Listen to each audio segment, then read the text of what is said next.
It's finally time for the long-awaited return of the Crank. Do you think that Frank Camacho in 2006 was completely compelled by the movie where Jason Statham just shoots his ramrod into that lady out in the street? You think he was all over that? You think he thought, you know what, that guy's a cool guy. I better take that as my nickname. Hey, Craig. I think Frank Camacho's all about that movie. Listen, it was an interesting movie. So interesting that they went, you know what? We need two of them. Jason Statham can do no wrong. Let's let him lead a franchise with The Rock, too. Let's do that. Those Fast and Furious. Shaw. Come on, Craig. Those Fast and Furious movies. They get me going. Well, Frank Camacho is going to be taking on UFC newcomer El Loco Manuel Torres, representing an interesting gym, an Entram gym. And for Manuel Torres, a very, very fun fighter, a very, very physical specimen. He looks like the guy that you see running CrossFit in any local city to you. You pick it. It could be Dubuque, Iowa. It could be Fredericton, New Brunswick. It could be the middle of absolutely nowhere in Alberta. Manuel Torres built like that guy who does way too much CrossFit. And the craziest part about it is he's jacked and he's lean at 155. This guy's a former champ in two different organizations at featherweight. I don't know how the hell he made it. I have no idea. But a very, very interesting fighter because mainly known for his wildness until he fights in Dana White's Contender Series and he turns the wildness down, turns the technique to a 10, and looks like an absolute world beater when he's taking on one Mr. Colton England. And in that fight, England's the favorite. Manuel Torres goes out there, pumps a really good jab.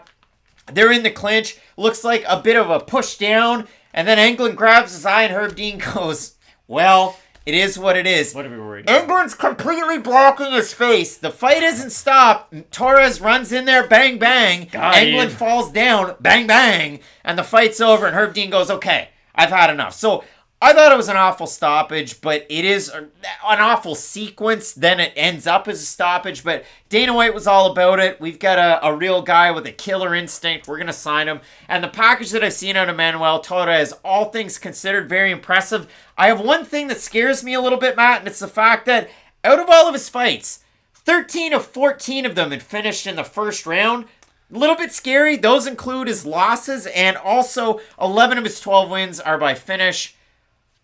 All in the first round. He's won one decision. It was by split decision a number of years ago. I agree with everything you just said, but none of that can be more concerning than the fact that I think Frank Camacho is way better at grappling than he is at striking, yet he only chooses to strike in every single one of his fights, even though he hasn't proven to be the most durable guy as of late. Now, Frank Camacho at one point could eat absolute shots to the head that you would not believe, but the problem is, when you're known as a guy who gets involved into a lot of fight of the nights, you get hit a lot in the head. And the problem is in MMA, in not comparison to other sports, is that you do start to wear down just from doing that sport. In basketball, you can play 17 years and still be pretty much fine after it. Your feet and knees might be messed up, but for the most part, you'll be okay.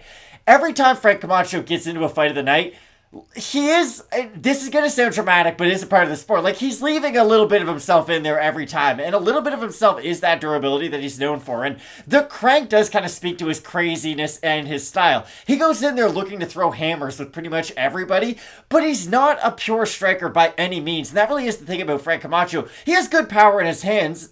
Without a doubt he does. He has decent boxing too. But he's not much of a kicker. He does need to get into a very specific range to get off a lot of his own attacks. And again, he's a good grappler. We just never really see that side of him. And that's always been the concerning thing about Frank Camacho. He doesn't know what he's good at in the sport of MMA. And that's what I'm concerned about him against a guy like Manuel Torres. And if Camacho got him to the ground, I think he could threaten him with guillotines. I think he could hold him down from half guard. I think he'd do a lot of good work. The problem is that Frank Camacho doesn't fight like that in MMA whatsoever, so I'm not really expecting him to all of a sudden put on the wrestling shoes. So for Camacho, I get it. He's 2-5 in the UFC. His first fights, the first three rather, joining the promotion, they were all fight of the night bonus winners. You look at some of the losses. One to Jeff Neal where he gets finished at 170. That was disgusting. And one to Beneil Dariush at 155. And then he welcomes Justin James into the UFC. Camacho's a favorite. James finishes him.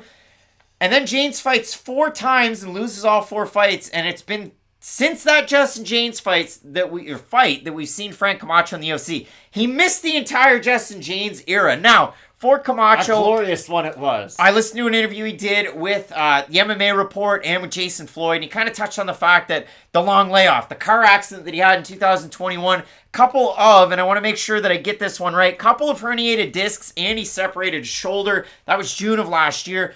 but about 2 years of recovery. Definitely a good thing for the Dome. And the craziest part about it is Frank Camacho's only a few days away from his 33rd birthday. Like, it feels like he's been around forever. I know he debuted, back in 2017 with UFC, but it feels like we've known Frank Camacho forever. So, coming into this fight, yes, Frank Camacho definitely has the big names on his resume. Again, you talked about the guillotine. Maybe there's some opportunities there for Camacho. For Manuel Torres, you go back, you watch it. He took on a porous level competition, 10-11.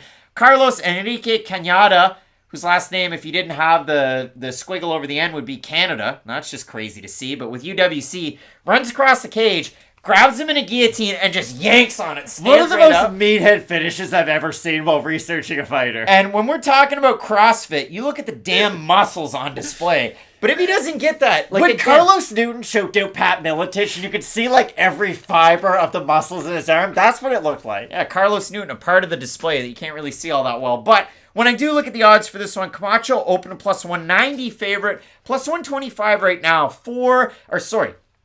gotta get that right. Plus 190 underdog, now at a plus 125. Still an underdog. For Torres, open minus 225. He's minus 150. We have a look at the Tapology votes. Price us there to you.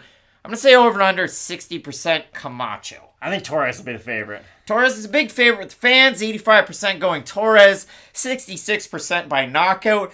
You got 15% going Camacho. 46% by decision. 39% by knockout. Matt, the pick here is weird because Frank Camacho's last win was Nick Hine, the sergeant. It's been a while since he's fought as well. But Manuel Torres, at the lowest of lows in terms of that competition level that Frank Camacho's faced in the UFC. So it's going to be interesting to see what we get out of both these guys, especially with Camacho's long layoff. Is Torres that much worse than Justin James, though? Probably not. Totally different fighters. I know they're totally different fighters. I'm just saying, both guys have big power on the feet and can take advantage of someone who has big holes in their striking.